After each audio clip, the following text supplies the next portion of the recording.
Well, now that the switch has been made from standard time to daylight saving time, how are you feeling? Some say the time change can have a negative impact on our bodies and our minds. Well, today's guest is going to share some expertise on the subject. So we're joined today by Professor Rob McDonald. He is a professor of psychology and neuroscience at the University of Lethbridge. Welcome. Good to have you with us today, Professor McDonald. Well, thanks for having me.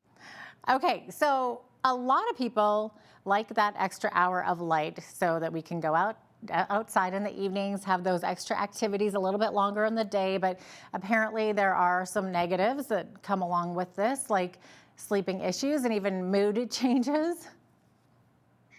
So there's quite a few issues in that statement. So Hmm. one of the issues is just the shifting. So what is the impact of the shifting? And there are short-term acute changes Mhm. that happen. It's going to affect your mood. It's going to affect your sleep. But it also can have effects like increases in industrial accidents, car accidents, higher incidences of heart attacks and strokes and things like that. But these are very acute effects that happen within a week or two of when the shift happens. Okay, that sounds pretty serious, getting away from just the sleeping issues and the mood changes. I would imagine the accidents and whatnot are caused because of the sleeping issues, right? Yes, exactly. Yeah, Okay. they're related. Yeah.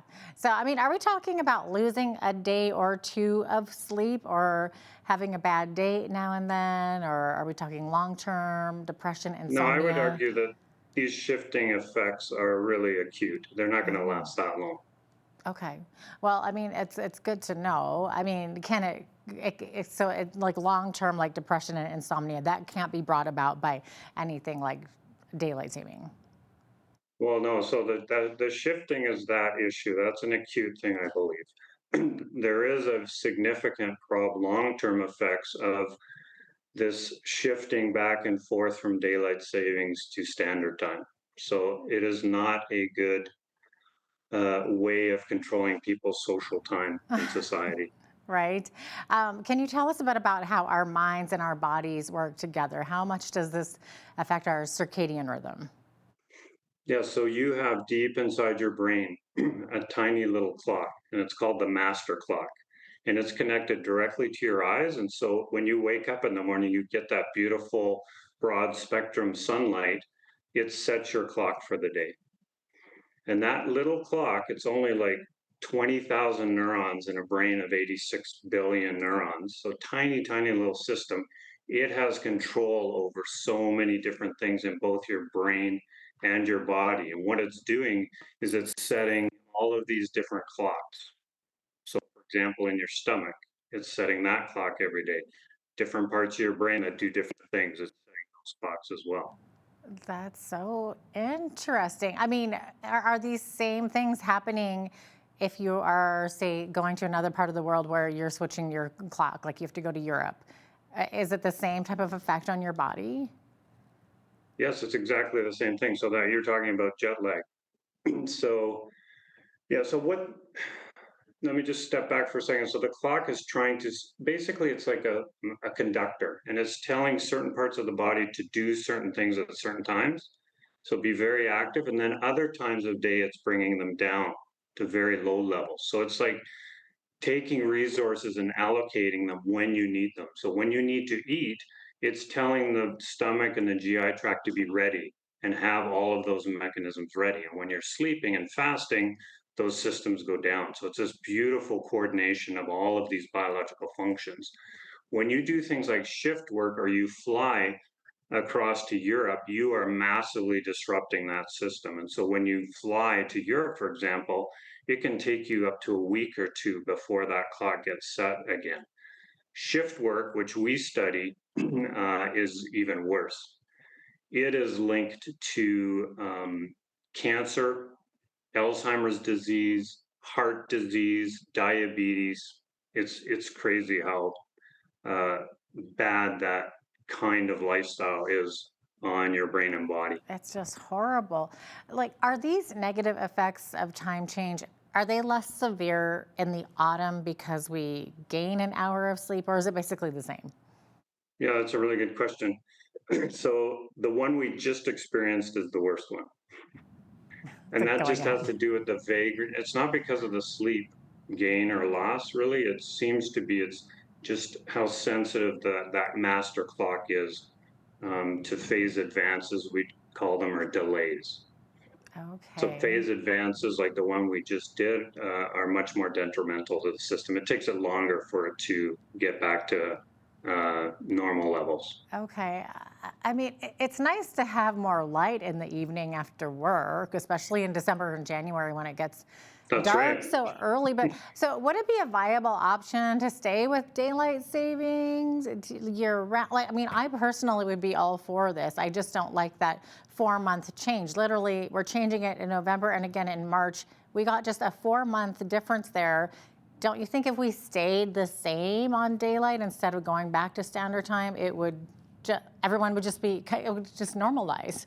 That's how I Yeah, see so it. the reason they did this, the claim was it was for economic reasons, like having businesses in different regions more aligned.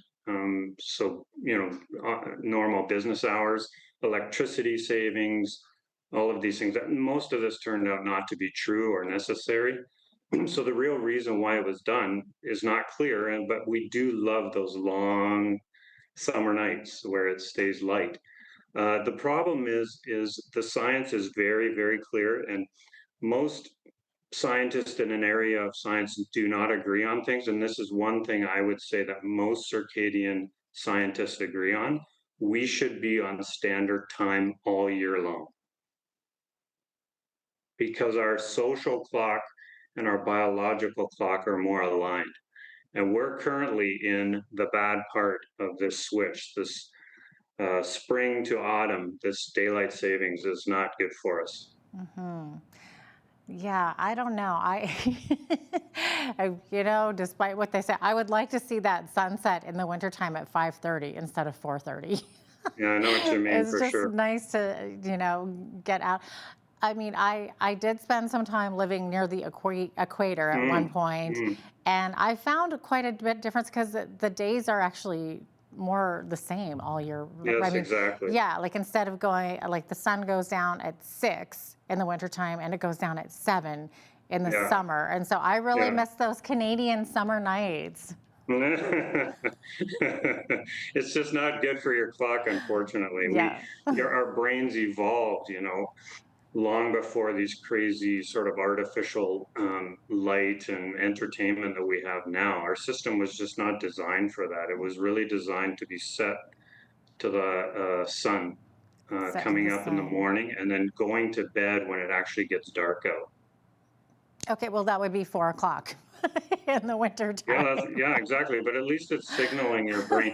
The problem with these late summer nights where it's light a lot is your brain is not getting that darkness signal.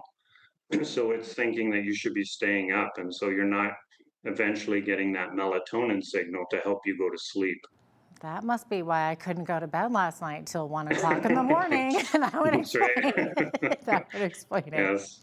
I feel like just avoiding the clock change and staying the same, whether it's one or the other, would probably be the best. I mean, what about the argument that some people say that, well, there's a correlation, it doesn't necessarily mean there's a causation. No, a lot of this work, I'm telling you, there is a lot of the correlation work. So, that stuff about when the switch happens and there's more industrial accidents. It is a correlation. It's a weird one because it's the only thing that's changing. But there's lots of the work that I'm talking about in terms of using standard time consistently throughout the year and these effects of shift work and all of that. Lots of experimental work. So, very clear causation. So interesting. Are there some practical things people can do to lessen the negative effects of time change? That's really interesting. Yeah, so one of the things that we've seen is that people who have very regimented lifestyles, they wake up at the same time every day, even on the weekends, they eat at the same time. That kind of regimentation seems to be very good for your clock. You tend to age better, etc. Uh, Lights, so artificial lights that you can buy, so you can get a very nice light signal in the morning if you're getting up very early. We believe things like diet and exercise are fundamental. So exercise, like after this change, can really help your clock set faster or protect you from some of those effects. Okay, I like that. If we compare populations from the northern Mm. hemisphere with other areas of the world, like middle or southern zones, can we see differences in people's health with more or less daylight hours? Yeah, I mean, some of the problem with that work is that the people up north are trying to mitigate those issues, and so they're doing things in their lifestyle with bright lights and things like that to try to mitigate those problems. But there clearly are effects of being up there, and we know that animals who have evolved in those northern ecological niches have adapted their circadian system in really interesting ways. So when there's a nice light dark cycle, they have a beautiful circadian rhythm, and then that system shuts down when it's all dark, always dark, or it's always light. But humans don't have that advantage, unfortunately. So there are definitely effects. Yeah, it would be nice to hibernate all winter long, that's for sure. I would love that.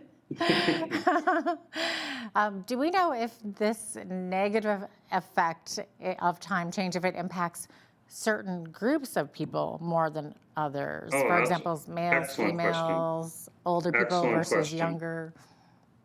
Yeah, so yeah, there's a lot of factors. Age is one of them. So as we age, our clocks start to fall apart, and we think it's a very high correlation with dementia and Alzheimer's disease. So if that clock goes, males and females, there has not been a lot of work looking at females. It's a huge problem in science generally, but in our laboratory, we found very clear effects. So, for example, uh, females are protected from cognitive effects of circadian, like shift working. And the way we look at that data is that we think it's because they've evolved to have to deal with childbirth and having to care for children, Oh. newborns, when they don't have a circadian clock. So it takes months for their clocks to come online. And so women have evolved to, at least on a cognitive level, be able to mitigate those problems so that they can perform while the men are sleeping through all of this. So in terms of Mhm. resilience too, there's clear differences. Uh, the people who end up in shift work, we believe, are a biased sample. They are people who are actually resilient to it, and so the effects are probably even worse. Um, so people pull out because they just can't deal with it. And there's something called chronotype. So people have a chronotype, we call it circadian chronotype. So they're late chronotypes, so they like to go to bed late and get up late. Early chronotypes are the opposite, and then people in the middle. And your chronotype affects how resilient you are to these things, and as well as this time change, as well as whether you're being exposed to daylight savings or not. So your chronotype can have a fundamental effect on all of these effects. So what's the difference? If you have a late chronotype, are you more susceptible or can you roll That's with the right. Yeah. punches So the better? late one is not so good. And you know, the late chronotype is, if you think of the way that people behave, often on their days off, they go to their natural chronotype. So they'll sleep in on the weekends if they're late.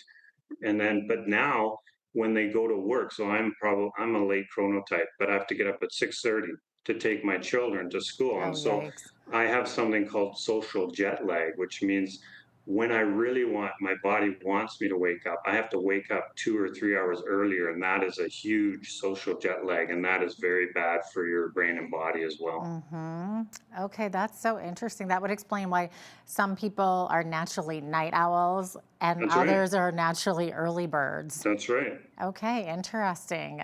That's so interesting. So the early birds adapt better to the time change Yeah. than us late people. That's right. Definitely a night And owl right here. yeah, and the late chronotypes struggle because they're struggling against social time, right? Hmm. They're sort of off of the normal social systems that we work in and go to school in and all of those kinds of things. Yeah. Okay. So you were saying out of the three choices of staying with the current switching of times or the Yeah. day or the year round rather daylight saving or the year round standard time, You're saying the best would actually be the standard time. That's right. And because that was Very clear. that was the time that was based on the sun. Yeah, that's the one where we're most closely aligned, our social clock and our biological clock. And But wouldn't that I was going to say, wouldn't that mean that in the summertime the sun is coming up literally at 3 o'clock in the morning? I mean, 3:30. it's just an hour difference. So you're waking up just, if we were on standard time, you'd be waking up when probably the sun is just about to come up. Whereas right now, it's still, it's dawn, but it's not enough light to really set the clock. And then at the other end of the day, you have this problem of all this light going to your clock saying you should be up, when you should start being preparing for, getting ready to go to bed within a few hours. It's really hard with little kids too, trying to get them to go to bed when the sun is still, yeah, and they're like, but it's still daytime. Yeah, I remember struggling with that as a kid as well. I still do. Looks like we're out of time here, speaking of time. So we thank you so much for being with us today. It's been a really enlightening conversation about daylight. Oh, thanks. I really enjoyed that. Thank you so much. Professor McDonald is a professor of psychology and neuroscience at the University of Lethbridge.